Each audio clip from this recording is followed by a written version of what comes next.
जब देखा कि माँ बहुत गुरुदेव को उल्टा सीधा बोल रही है तो उन्होंने कहा, माता विचार पूर्वक।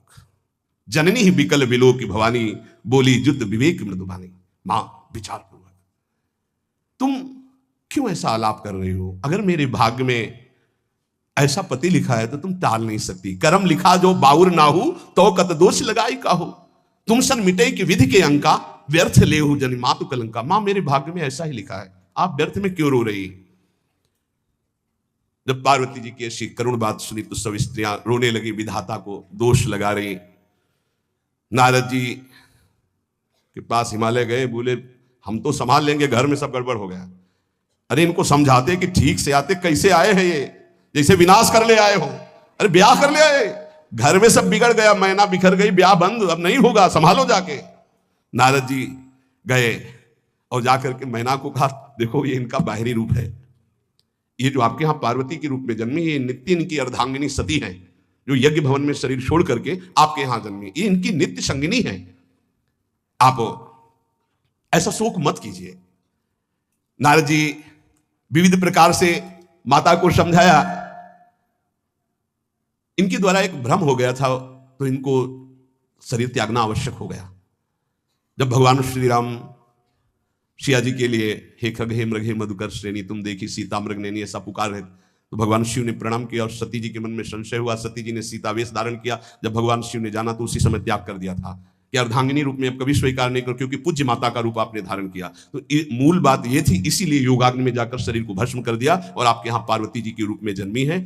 जब नारद जी ने बताया कि आप बिल्कुल धैर्य रखिए, भगवान शिव का वैभव आपने देखा नहीं, ये इनका बाहरी रूप है, समझाया मैना को तसल्ली की। बोले अभी दूल्हा रूप आपको दिखाते हैं, आप चुप रहिए। तब मैना के हृदय में कुछ शांति हुई। जितने गांव के नगर के सब लोग थे सबको सूचना पहुंची, डरो मत, भगवान शिव है, ये लीला कर रहे हैं। अभी नारद जी गए और बोले विवाह करना है कि नहीं करना? शंकर जी से कहा, बोले आए इसीलिए, बोले ये सब बंद करो आप, ये रूप से विवाह होता है? वह हमारी सारी जो बिचौलिया में पिट रहे हैं, उधर जाओ तो उधर, ये रूप हटाओ। बोले कौन सा रूप धारण करें? दूल्हा रूप धारण करो।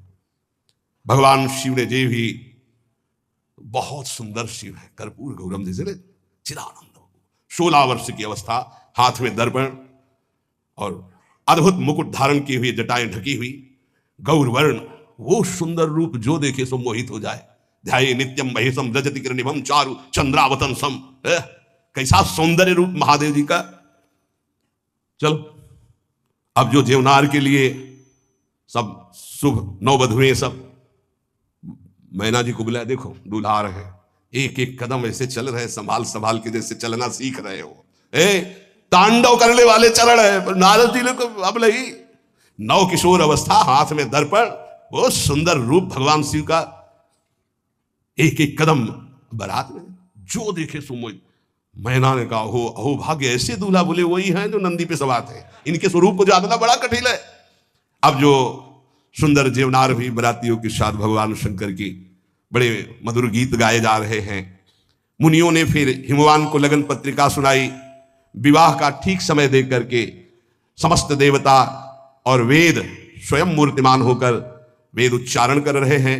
भगवान शिव का पाणी ग्रहण संस्कार हो रहा है।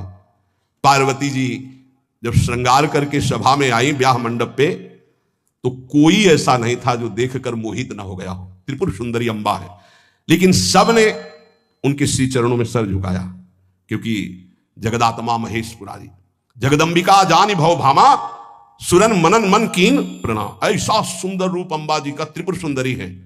जब वो दुल्हन रूप में पधारी, कोई भी ऐसा नहीं था जो एक बार देखकर मोहित न हो, पर सब श्री चरणों में, क्योंकि जगदंबिका है, भगवान शिव की आद्या शक्ति है। सुंदरता मर्जाद भवानी, जाय न कोटि बदन बखानी। करोड़ों मुखों से यदि वर्णन हो तो इस समय जो पार्वती जी का सुंदर रूप है, नव किशोरी और दुल्हन रूप, पार्श्व में बैठे अत्यंत सुकुमार, कपूर और चांदी की तरह गौरवर्ण, एकदम तेजोमय, विशाल नेत्र, स्वर्ण आदि के आभूषण, कहीं कोई एक बिच्छू सर्प कुछ नहीं, बिल्कुल नव किशोर राजकुमार स्वरूप भगवान शिव। पार्वती का मन रूपी भौरा शिव जी के रूप को देखकर लुभायमान हो रहा है। आज्ञा भई ब्याह प्रारंभ हो। आश्चर्य की बात, गणेश जी का पूजन सबसे शुरू हुआ। लो मुनि अनुशासन गणपति पूजे शंभु भवानी। गणानां त्वा गणपति हवामहे प्रियानां त्वा लियो। बोले गणेश जी पार्वती जी के मतलब पुत्र का भाव था कि वो जब उट्टन लगा रही थी उसी से ये आदि गणेश है, ये आद्य गणेश है। जैसे आदि ब्रह्म स्वरूप ये गणेश है। भगवान शिव और पार्वती जी ने प्रथम गणपति पूजन किया। मुनि अनुशासन गणपति ही पूजे शंभु भवानी, को सुनि संशय करे जनी। ये अनादि जी जान, कोई संशय मत करना कि वो पुत्र है जो पार्वती जी से प्रकट हुए। बोले नहीं, ये अनादि गणपति का पूजन हो रहा है जो ब्रह्म गणपति है। जस विवाह कै विधि श्रुति गाई, महामुनिन सो सब करवाई। गही गिरीश कुश कन्या पानी, भवई समर्पी जानी भवानी। पाणी ग्रहण संस्कार किया, कन्यादान। ये बहुत बड़ा गृहस्थ धर्म में परम पावन है। देखो जो हमारी पूर्व धर्म मर्यादा की संस्कृति कितनी पावन संस्कृति है, जिसको आज हम भूलते चले जा रहे हैं, मनमानी आचरण करते चले जा रहे हैं। इसलिए गृहस्थ भी सुखमय नहीं रह गया है। गृहस्थ अगर धर्म के अनुसार हो तो उसको परम पद की प्राप्ति होती, परम मंगल होता है। बहुत ये जो हमारी धर्म मर्यादा है बहुत सुख देने वाली है, लेकिन इसका प्रतिदिन उल्लंघन ही होता जा रहा है। न माता से मतलब, न पिता से मतलब, मनमानी आचरणों से मतलब, जो मन जैसे आवे वैसे बहे, ये हमारी धर्म मर्यादा। देखो स्वयं भगवान कैसी मर्यादा है, पानी ग्रहण कर रहे हैं, कुछ जल मंत्र, ब्रह्म ऋषि साक्षी, फिर पानी ग्रहण। पानी ग्रहण जब कीन महेशा, ये हर से तब सकल सुरेशा। वेद मंत्र मुनि बर उच्चरही, जय जय जय शंकर सुर करही। बाजही बाजन विविध विधाना, सुमन वृष्टि नभ भय विधि नाना। जिस समय पाणी ग्रहण भगवान देवादिदेव महादेव रंबा पार्वती का हुआ, समस्त देवता मुनिगण वेद मंत्र उच्चारण करते हुए जय हो जय हो जय हो, विविध बाजे बज रहे, पुष्पों की वर्षा हो रही। हर गिरजा कर भयउ विबाहु, सकल भुवन भरी रहा उछाहु। भगवान शिव और पार्वती जी का विवाह संपन्न हुआ। बहुत कुछ श्री चरणों में भेंट रख करके हिमांचल ने प्रार्थना की, प्रभु आप तो कृपा के समुद्र हैं, अगर मेरी पुत्री से कभी कोई गलती हो जाए तो क्षमा करना। नाथ मामम प्रांशम ग्रह किंकरी करेहु, क्षमेउ सकल अपराध वही प्रसन्न वरुदेव। हे शिव आपसे एक ही प्रार्थना है, मेरी पुत्री अबोध है, कभी कोई गलती कर दे तो हे नाथ मैं क्षमा चाहता हूं, मेरी पुत्री से कभी आप रुष्ट मत होना। बहुत प्रकार से भगवान शिव ने उनको आशीष दिया, ढांढस बंधाया।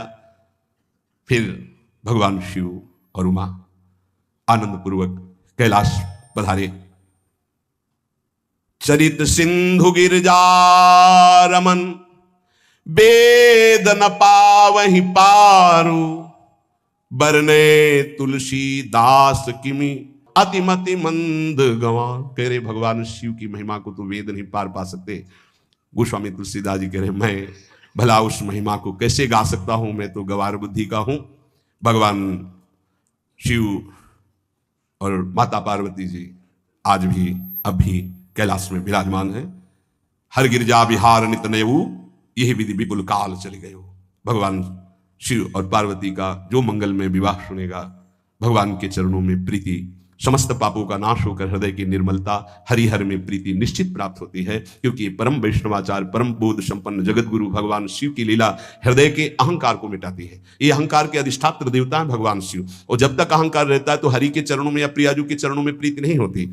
सुनहु राम कर सहज स्वभाव, जन अभिमान न राखे काहू। तो भगवान शिव जिस पर कृपा करते तो अहंकार का अपहरण कर लेते हैं और दैन्य भरी भक्ति हरि के चरणों में हो जाती है। इसीलिए भगवान श्री राम अपनी अयोध्या वासियों से हाथ जोड़कर कहा, और एक गुप्त मत सबई कहां कर जोरी, शंकर भजन बिना नर भगति न पावे मोरी। भगवान शिव और पार्वती का ब्याह संपन्न हुआ, आज भी कैलाश में नित्य विहार करते हुए विराजमान है। ऐसे उनके चरणों को प्रणाम करके अपने आराध्य देव के चरणों में प्रीति मांगते हैं।